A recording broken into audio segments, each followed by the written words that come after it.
There we go. Okay.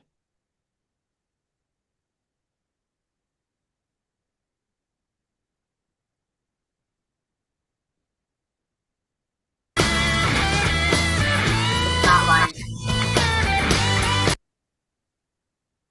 It's not live. You have to check the back end on it, Okay. on your meetings.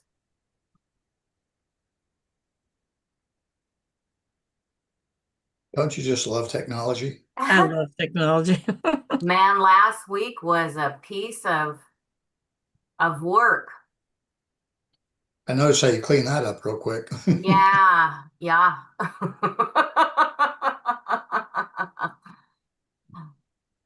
It says it is, Nicole.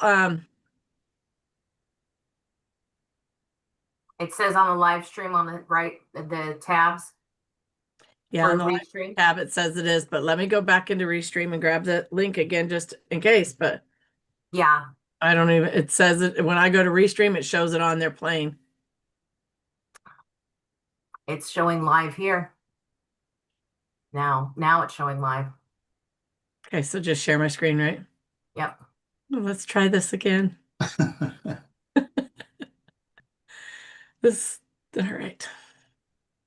They're playing.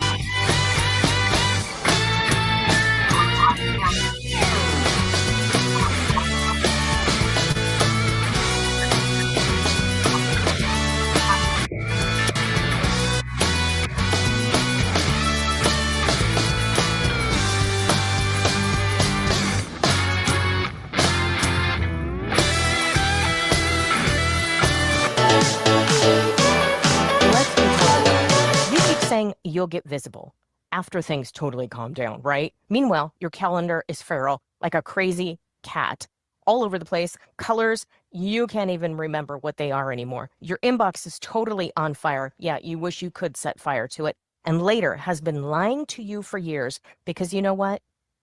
The truth is, you are the best kept secret, my friend. You're busy doesn't equal visible. Hard work doesn't magically broadcast itself across the radio waves. Nope. That's why the Brew and Stew Media Spotlight exists. That's right. A collaboration between Nicole Borghi and Colleen Stubbs. One booking, two podcasts, no pitching, no chasing, no pretending you enjoy the outreach. We know you don't. Nobody does. You show up, you talk like the authority you already are. Your message gets heard on purpose to an aligned audience. Stop waiting. Stop hiding behind the busy button and book your Brew and Stew Media Spotlight package now, because staying invisible is a choice and you're not going to do it anymore. You're going to be visible. You're going to be influential. Scan the QR code. Make that choice for the Brew and Stew package.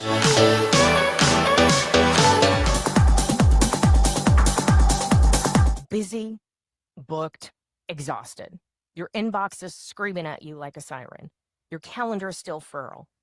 Still calling yourself visible and you're just the best kept secret? Turns out I was right there with you, my friend. Wasn't getting seen, was just the best kept secret. Wasn't getting heard, definitely kind of getting paid.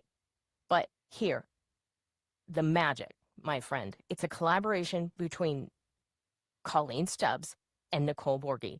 The Voice Lab on the school platform shows you how to use podcast spotlights, summit stages, and simplified, yeah, that's right, simple outreach systems so your visibility actually works. Get seen, get heard, join the free Voice Lab on the school platform, and you're going to get it all. Because if you're working this hard, someone else should know about it. Scan the QR code today.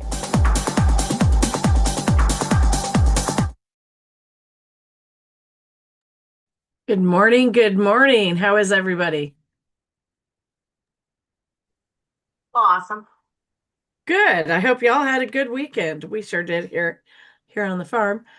This morning we are joined by one of my favorite people in the networking industry, I should say, who has their own networking platform, and that is Carl Lucchi. Carl, why don't you give us a little bit of background on you? Tell us a little bit about what brought you to the spot in business where you no longer work for money. Okay.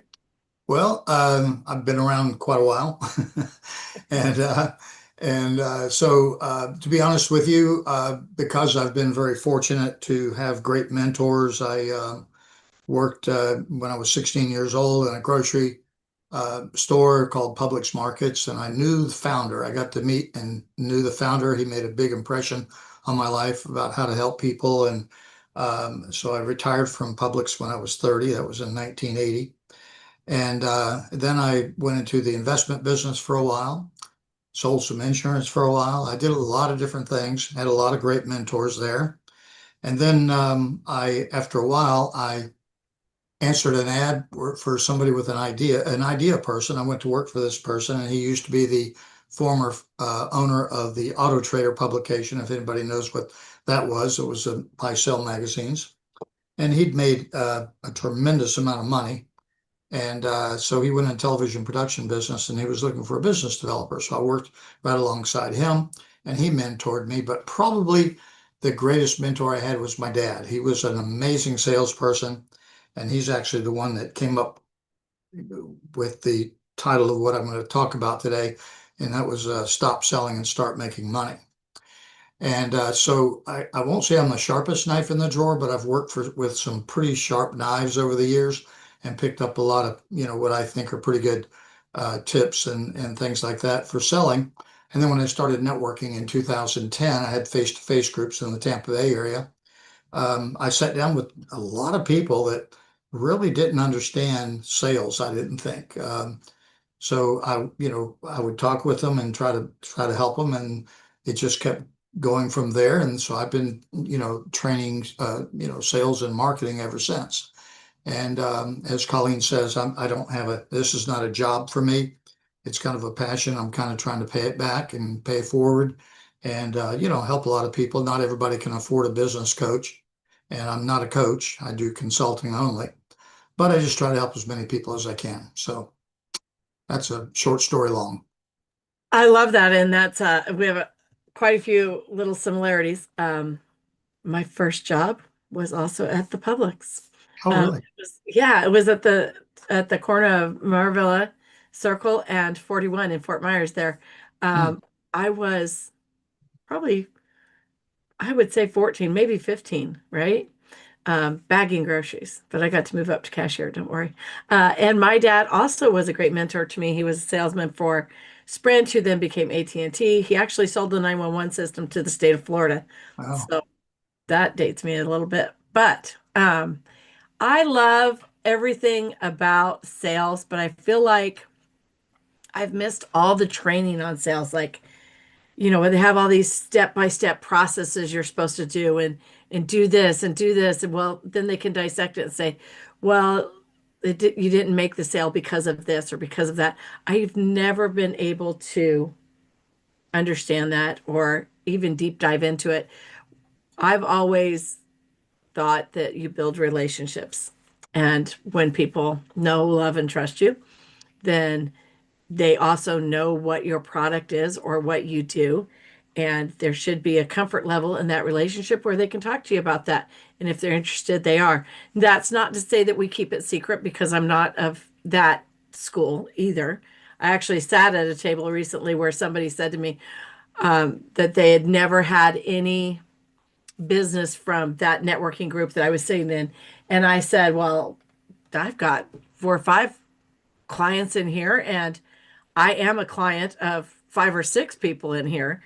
And they said, oh, well, you've never bought anything from me. And I said, I literally have seen you in here 10 times. I have no idea what you sell. And so there's that factor, right? So I'm not afraid to put it out there what I do, but I just have always had a little bit different approach. But I am ready for you to dive in and talk about our business. Tell us how to stop selling and start making money. Okay. Well, it's really a pretty simple concept. I mean, there's a lot to it. Like I said, it was a 2.5 hour workshop that I did. And, I can't cover all that in a half hour, but I'm gonna try to, hit some highlight points and things like that. And I'm welcome, and anybody can reach out to me and I'll be happy to work with them on their particular business, because every business is different. and everybody's personality is different. And so, I'm going to hit it in a kind of a broad sense, but it's all pretty much the same. And the first thing is the act of selling. Okay, a lot of people think selling is a bad word. I don't think it's a bad word. I think it should be an enjoyable experience for everybody if you do it properly. It doesn't have to be onerous or I hate to do this again because I hate rejection or whatever. But the definition, I'm going to read it because I had to go back and look at what I had. The definition that I found a while back was the activity of qualifying potential buyers that meet specific criteria and persuading them to buy. Well, personally, I think that sucks. I don't think you should have to persuade anybody to buy. Okay, to me, that's like force feeding a sale. My definition is the art of finding people who have a want or need and filling that want or need. I mean, basically, either they want it or they need it. Those are the two main reasons that people buy. And if you don't understand first why people buy, there's no way you're going to be able to sell. And so there's like 16 different subcategories. Like I said, you can't do that with everybody. And I mean, I can't go over all those different categories today. But basically, it's just they either need it or they want it. If it's insurance, they don't want it, they need it. Okay, if it's financial planning, they may not want to do that, but they need it. If they want it, it's like, okay, why did you buy the Lexus? Well, because I wanted a Lexus, okay, when you could have gotten something. So it was something they wanted. And it's generally a little bit ego involved there. But so there's two different type of buying personalities that you're looking at. And then sales is nothing more than psychology. People like people who are like them. And if you can mirror yourself to be more like them, you have a better chance of building that know, like, and trust in a short term. When I went to work for the fellow who had formerly owned the Auto Trader, I formed a business for him called Zip Video, and I sold it all over the U.S. and Canada. Well, there are different people in different parts of the country, and we all know this, that have different personality traits. If I was talking to somebody in Mississippi or Dallas or someplace, it's, how are the kids? Let's, you get real personal and you got to get real warm and all that. If I'm talking to somebody in New York, and I can say this because my wife was from New York, what do you got, Carl? Just tell me what it is. I got to get out of here. Okay. I mean, it's usually a lot of times they'll have a short, abrupt attitude. Not everybody, but a lot of times. But there's, I found a graph on this, and all around the country, different people have different buying personalities.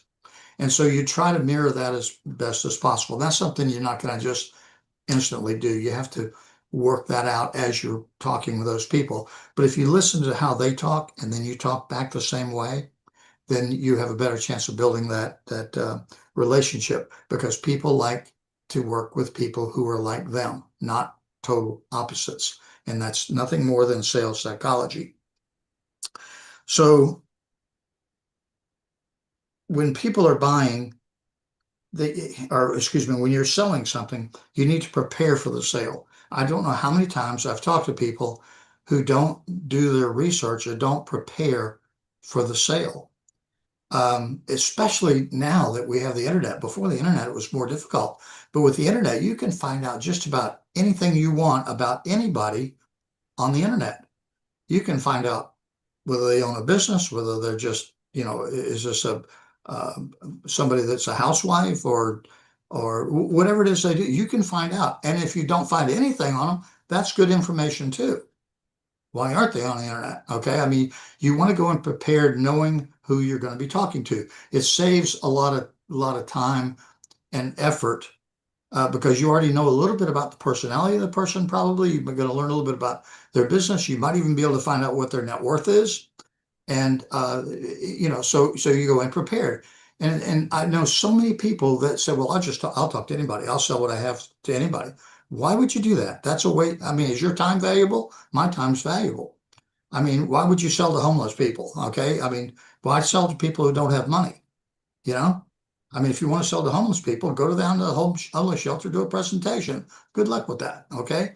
Because they can't afford to buy what you have. And nothing against people who don't have a job or don't have, or don't have anything, but you're in business to make money and you don't need to be apologetic for that. So you want to target people who are going to be, potential buyers of what you've got. And if you know as much as possible about them, you're going to have a better, easier way to mirror their personality, to know more about them, and know whether they can afford what you have. So that's part of it. The other thing, I made notes here because if I don't stay on track, I'm going to be here an hour. We don't have an hour. So, so some strategies, okay? After you know the personality, that's a strategy, okay? But a lot of times people go into the sales situation and they have a flip chart, and they sit there and they start going through their flip chart of, let me tell you all about me. Let me tell you all about what I have. Let me tell you all about all the features and benefits. You don't need to do that, okay? If they want to know something, they'll ask you, okay? My dad told me something that I have told many, many people. I used to use this in the workshop. I said, if you don't learn anything else from me today, get a Post-it note, but don't get a white one. Get an ugly one. Get one that's yellow, green, purple, whatever you can do, and write on there, selling isn't telling, it's asking. Take that Post-it note and put it on your bathroom mirror. And everybody would laugh at me. And they said, why do I need it on my bathroom mirror? I know what it says. Well, you don't have to read it. But the first place I go in the morning before I start my work is to the bathroom, okay? But if you put it on the mirror, you're going to see it out of the corner of your eye. You're not going to read it. It's just going to talk to you. And it's going to say, selling isn't telling, it's asking. And there's too many people that want to tell people how great they are, how great their product is, why they need to have that product. Trust me, they will ask you once you find out what their needs are. So you just continually ask questions. And when they give you an answer, ask them another question. And eventually what you've done is you've created a buying environment. You've created a situation to where if they ask you enough questions and you give them enough answers, then all of a sudden they say, well, can I have it? Now, what my dad used to do is say, well, I'm not so sure. I want to make sure it's right for you. He wouldn't just go for the throat and get the check because he didn't want buyer's remorse. He didn't want somebody buying it today and then 2 days later say, you know what, I changed my mind. Because because they didn't have all the information they needed. So you continually ask questions until you feel certain that they have everything they need with what you have. And then you have what's called a solid sale. Okay. And then, but you can also tell them, look, if you have any questions while we're getting the process going, like insurance, you have to do paperwork and things like that, reach out to me. Let's make sure this is right for you, because you want this to be a partnership. You want it to be something that you are in it with them. It should be a win-win situation for both of you. Okay. But the other thing is people, I bet everybody in this room and anybody watching this has heard this before. Well, it sounds good, Carl. I need to talk it over with my wife, or I need to talk it over with my partners. Can I get back to you? I just need to think about it. Everybody's heard that. Okay. So the problem with salespeople is a lot of times they have a fear of not taking control over the sale. And it's either they're going to control it or you're going to control it. One of you is going to control this, and you want to have the control on the sale.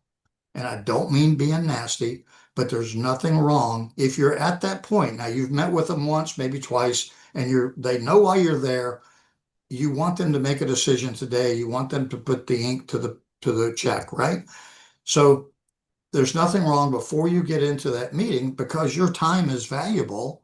My time is valuable, to say, look, let's kind of set the ground rules here. Okay. I mean, you don't have to tell them that, but you say, look, you know why we're here today. I've answered most all your questions, but I want to make sure that I've answered everything today.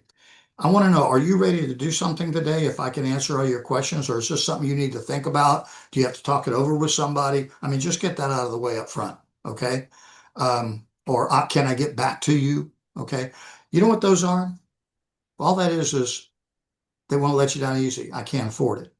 It's always about the money, because if you were doing it and it was free, they'd sign up, right? I mean, 99% of the time, because it was free.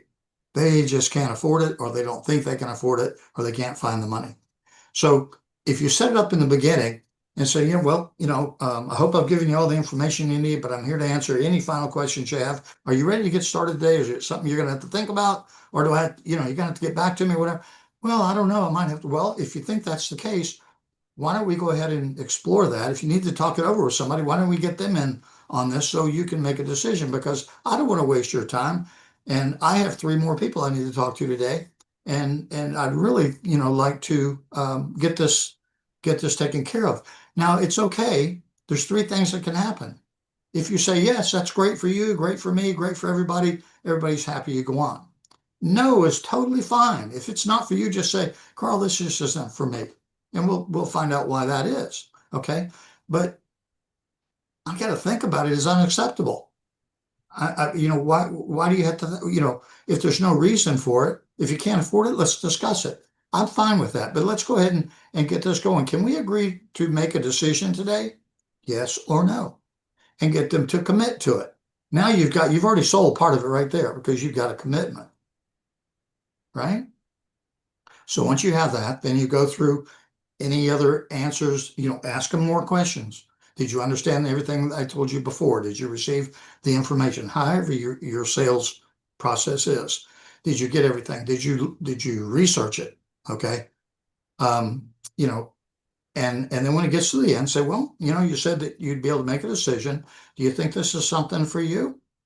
And if they say yes, great. If they say no, that can be a positive. Okay. That's like an objection. Okay. So why isn't it for you? Is it too expensive? What is it? Ask them those questions.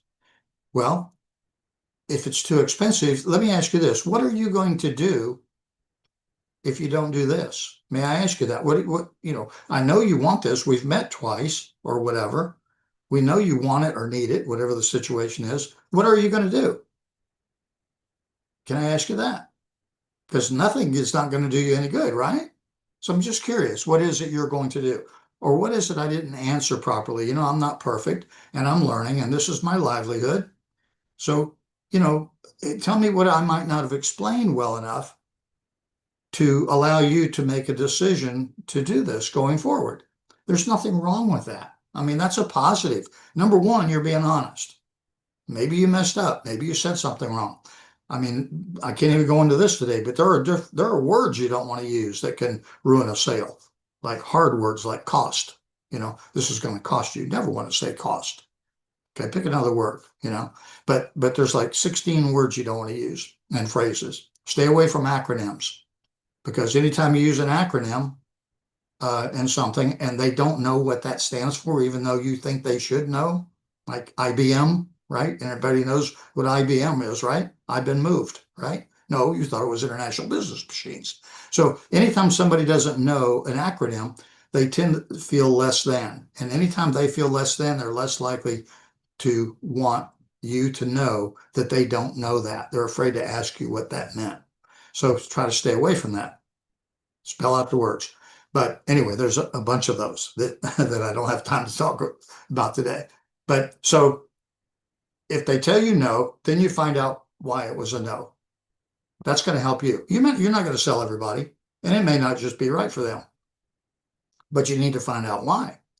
And then you might learn something from them to help you in your next sale. So it's going to help them. And you can just tell, hey, look, I really appreciate that. I didn't realize that I came across this way, or I didn't give you the information properly, or, maybe when it is right for you, we can get back together. Or they might say, well, I just think I need more information. Okay. What information would you like to have? Ask questions. Don't give answers, ask questions. Okay. And the role playing I did in this one workshop, the lady was she had a bakery, and she said that she had a hard time selling her product because hers were so unique, and they cost her more to make, and so she had to sell them for more. But everybody said, oh no, they're just like everybody else's. Well, what did you say? And she said, well, I told them why they were different. I said, no, you ask them, how are mine the same as everybody else's, and you can get it cheaper at Walmart down the road. Okay. You want to be distinct in your business, or you might become extinct in your business. You want to be different. If your price is higher, you need to have a reason why your price is higher. Okay, you have to validate that. No, not it's just higher. That's not going to do you any good. But if you're very distinct at what you do, and I used to use an example of realtors because you can throw a rock and hit a realtor in any direction, right? But if you're in a networking group and you've got 5 realtors standing up in there, the first one says, I'm a realtor, I help people buy and sell houses. Second one says, I help people buy and sell houses. Third one says, I help people buy. The fourth one, the last one says, I'm a property acquisition specialist. What? What's a property acquisition specialist? It's a person that helps people buy and sell houses, but it made them a little bit different. Guess where all the eyes went to? They went to the person who's a property acquisition specialist. Same thing. So you don't have to do big things to make yourself different, but you have to be different enough. You have to be different enough to make people want to talk to you in your sales. So try to find something that makes you a little bit different. If it's insurance, how many people sell insurance, Valerie? A lot of people, sell insurance, right? So the competition is stiff out there, especially with the internet now. And everybody is a researcher. I'm a researcher. I'm an analytical person. That my personality is analytical. So if you know everything about your business, guess what? You better know everything about everybody else's business. You better know what their products are and how they're different. Because I guarantee you, they're checking to see how, they're researching you to see how you are different, especially if you are successful at what you do. It's easy to do with the internet now. You can check on anybody. There's tools you can do. You can use AI. You can find out what other products are like. And if you run across analytical people, they're already, that's why they use Google. They're researching, So know everything you can about your product and service, and everybody else's product and service, because it's important. So did you know that what you know can hurt your sales? How can that be, Carl? How can, what I know? Well, the problem with that is I personally feel that I know quite a bit about my craft. Okay. And I've got stuff on the wall and I've got all this. Nobody gives a damn about what I know. They only care about what you can do for them. And sometimes what people do in a sales presentation is they say, oh, this is the greatest thing since sliced bread. You've got to have this. This is, you know what it can do? It can do this, it can do that, it can do the other. And they don't care. That's not what they need. They only need what they need. And if people would stick to selling people what they need instead of what you want them to have, and all the bells and whistles and the thing, you can go over those, but make sure you have a commitment after you've sold them what they want or need. And after what they have or want and need, then you can say, oh, guess what? It also does this, and it flips backwards and does tumbles, and it can do all these different things, and it's just a bonus on top of everything that I've just given you, But just give them what they need, because they don't want that other stuff. I always use I would ask somebody what kind of car they drive, and somebody might say, I drive a Honda. And I said, well, what is the spark plug gap? What? Oh, when you bought the car, they didn't try to sell you on the spark plug gap of the car and the monofilament wiring and how many, the pistons were made of a certain out. They didn't do that. No, it's because you didn't want that. You wanted to know, was it a 4-door, 2-door, air conditioned stick, manual? You just told them what you wanted, and that's what they sold you, right? And a lot of times what I've done too is tell people, do you know who the best salespeople in the world are that have never had any sales training? And nobody seems to know. It's a doctor. Because when you go to the doctor for your 15 minutes at $150, you go in and he says, Carl, what's the problem today? What are the symptoms? He asks you a bunch of questions, or she asks you a bunch of questions, and then they write you a prescription or give you something to take care of it. And they're selling you. I mean, that's not their goal, selling you, but they're selling you. And that is the ideal sales situation. So selling isn't telling, it's asking. And if you put that on your bathroom mirror, the next time you start vomiting all over somebody with all your knowledge and all the benefits and everything, that little sticker is going to say, oh, crap, I need to stop selling and start asking questions, you know? So that is the simple mind trick. Okay. If you use that little post-it note, okay, one piece of paper, believe it or not, it can help you in your sales. Even if you think, well, I already do that. Okay. Give it a try. Just give it a try. So, Colleen, did you have a question or did you want to say something? We did have a question in the chat. Let me go back to Oh, the chat. sure. And I love that selling, I don't want to say underselling them, but more specifically selling them exactly what they need. I love that, and I experienced that so much in GHL, right? Yeah. So Mona says, is it possible to be too different? No, I don't think so. I mean, you can go crazy, I guess, but no. I used to know, I don't even remember this man's name, but I remember him. When I did my face-to-face networking, we had a gentleman that sold insurance. And as we've already discussed, a lot of people sold insurance. Every time he showed up in a Hawaiian shirt. Everybody else had a coat and tie on or whatever. He wore a Hawaiian shirt. Guess where everybody's eyes went to? That's just a subtle little thing that made him different. If you want to call that crazy, call it crazy.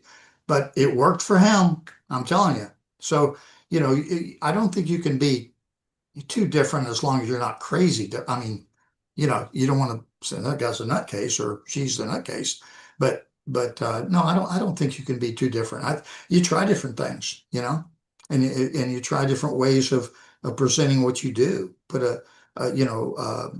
if you're, I mean, you all know Rob Holman. I mean, he says, insurance sucks, but it sucks less with me. Right? There you go. So, Well, I remember that. so that's interesting. So years ago, just a little business background here. Years ago, when I was just a stay-at-home mom and actually didn't have a brick and mortar business, but I still had to do something right to be productive in society.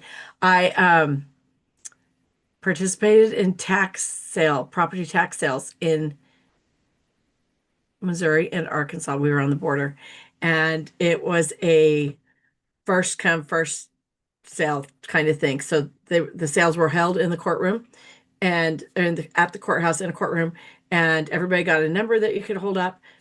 And there were all everybody's trying to do this, and everybody shows up. And I went once and watched and kind of saw how everybody looked coming in. And I was like, all righty then. And I went home and I got my church hat, the church hat, Mm-hmm. the big floppy red one with a big Yep. purple flower on it. Got my flowered shirt on, got my little wand, bought 15 properties that day. Yes, sir.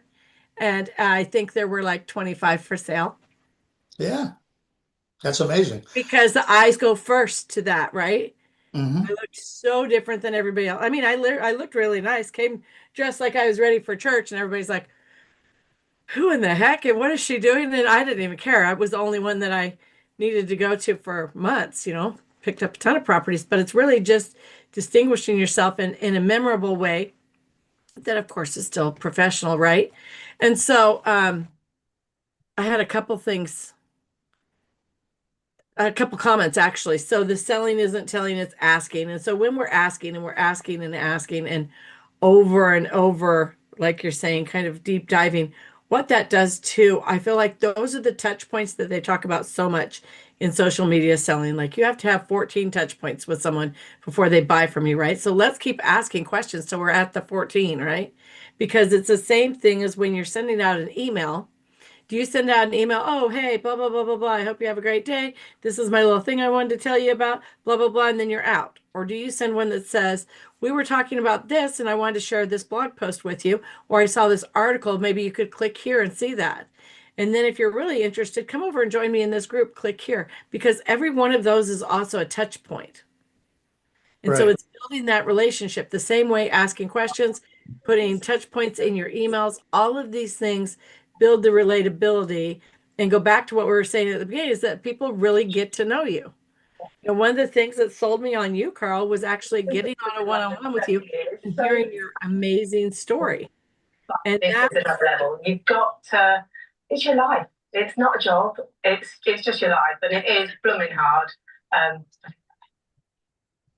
anyways, that story really just kind of tied me to you.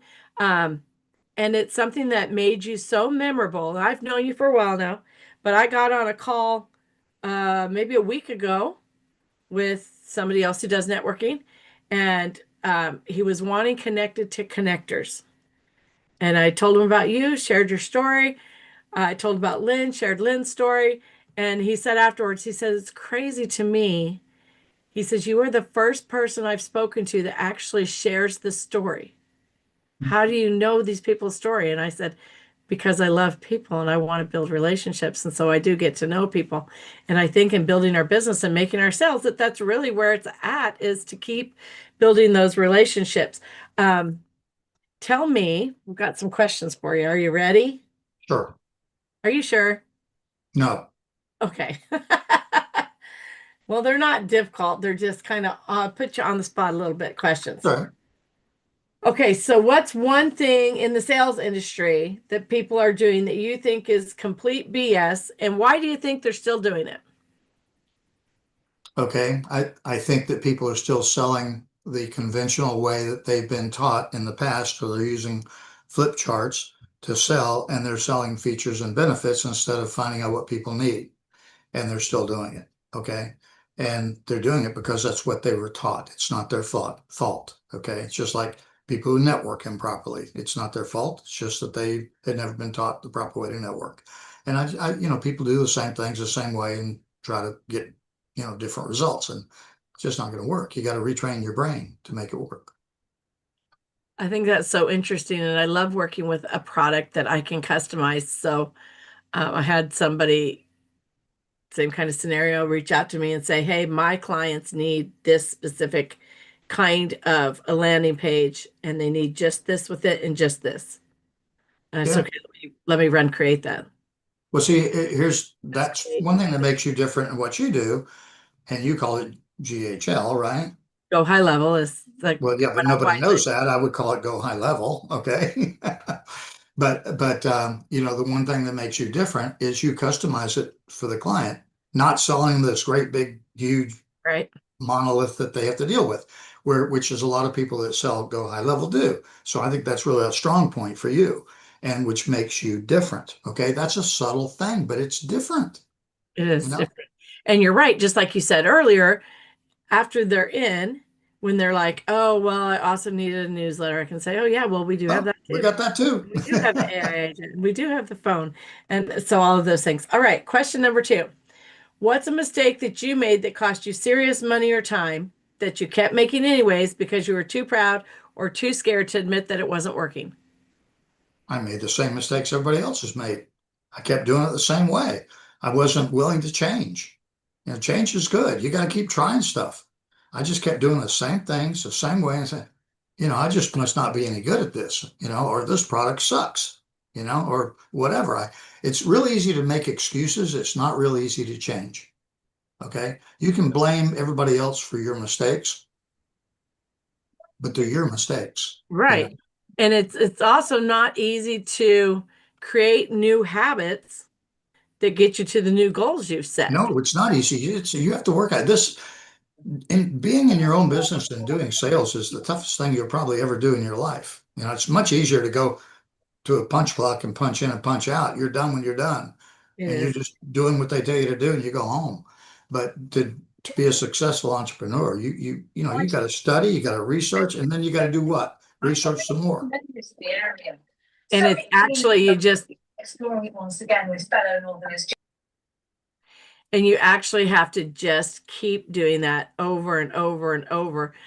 My children have said to me before, gosh, Mom, what are you taking now? Because I'm always finding courses to take. And they can be, a lot of them are college courses. And it's just something that tickled my fancy. When I was raising teenage boys, there was one that college course I found on brain development. And I figured since theirs weren't developing, I should probably study it. Yeah. So took that and realized that, hey, what they really need is a lot of sleep and a lot of food. I got one other quick story I'd like to tell you. My dad Yeah, taught me. please do. Nobody likes to be rejected, right? Nobody, I mean, if you like rejection, you got something wrong with you, okay? Nobody likes it, okay? So he sold graphic art supplies for a major company. It was like Kodak, but it wasn't Kodak. And he sold it to printers.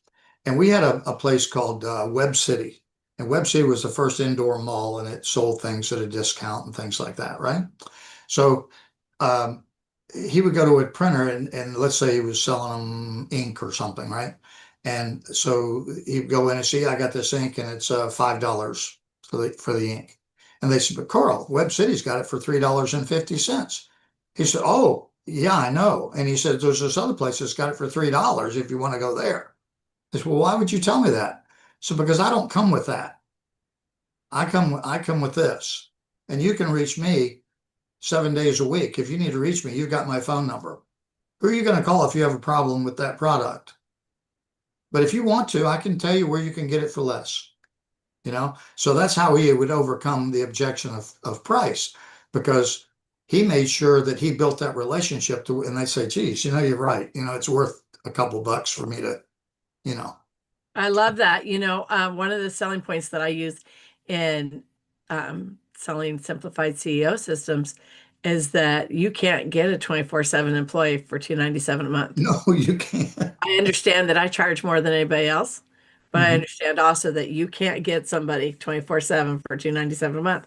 And so that's a big selling feature inside my simplified CEO systems. All right, Carl, one last question, then I want you to tell us a little bit about your networking too.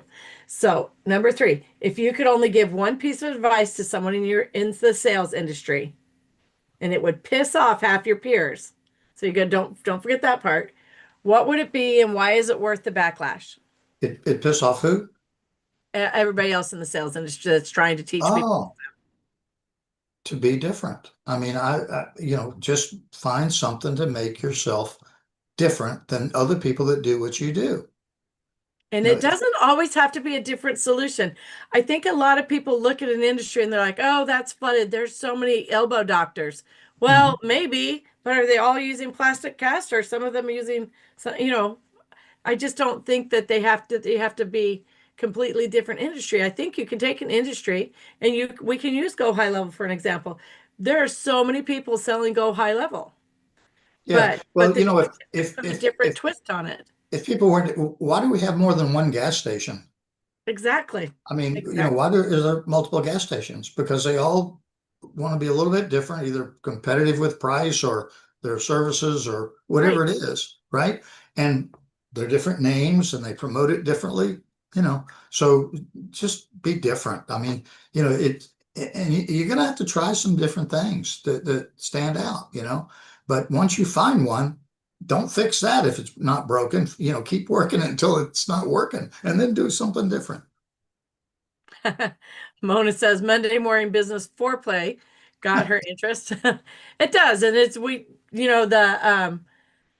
the tagline that goes with that is so that the rest of your week hits just right. So it's just another little play on words there. Carl, tell us about. We've got 8 minutes because I do have a podcast at the top of the hour, but tell us about your networking. I will drop it. I'll drop the link in the chat because people do need to register. Right. And I will say that it's a fun and mighty place to be.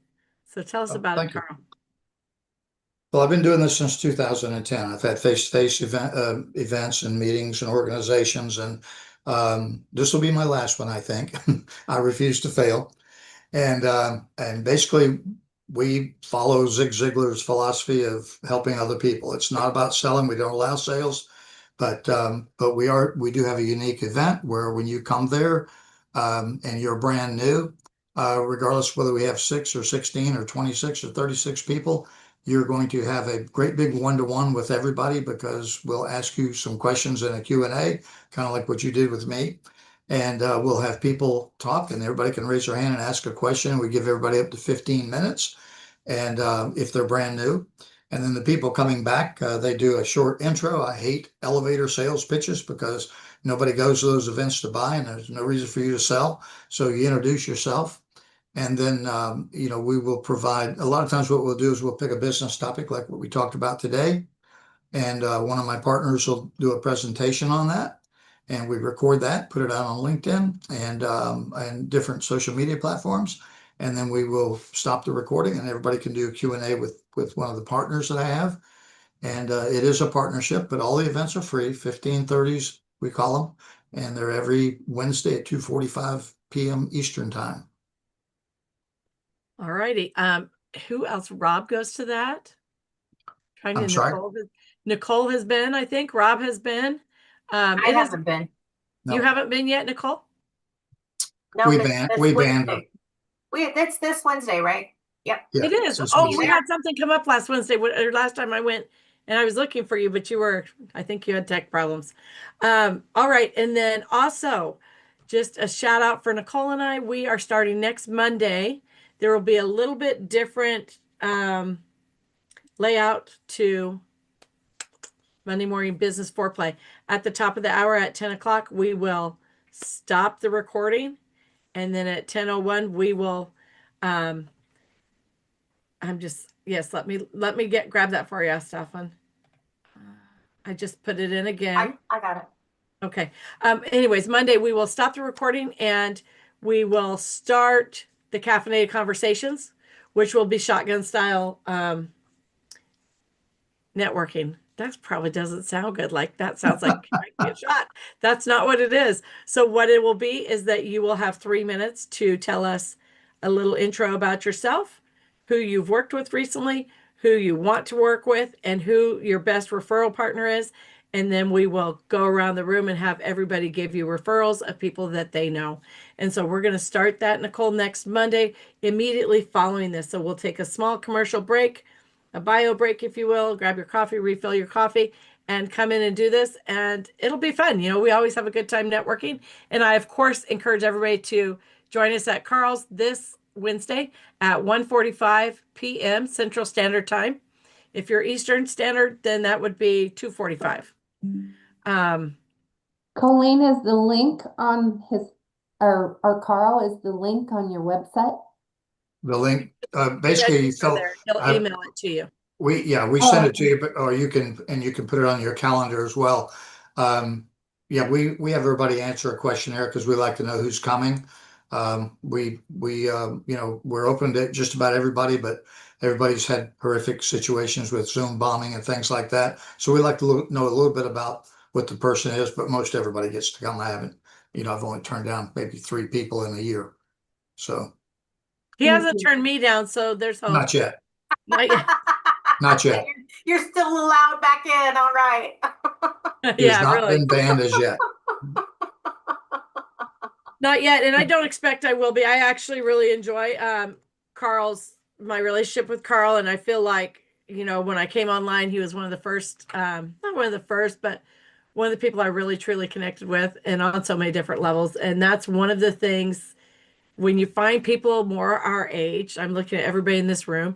We don't have to be told to be authentic, right? We can just be like, hey, this is who we are, and show up and really build relationships. And I can honestly say that I've really appreciated getting to know each of you. So thank you all for joining us. We will be back here next week. Quick reminder for Voice Lab. That will be tomorrow at 9 a.m. For Nicole and I, we're keeping all our podcasts same time. So Tuesday and Thursday, Voice Lab, 9 a.m. You can join us in the Voice Lab on School. Nicole, you want to drop that one last time? You probably just did. Join us for the Voice Lab podcast tomorrow, 9 a.m. And then Learning Lab this afternoon at 11:30. And Pain Point podcast Wednesday with Nicole at 9 a.m. And we'll see you guys on some of these other places.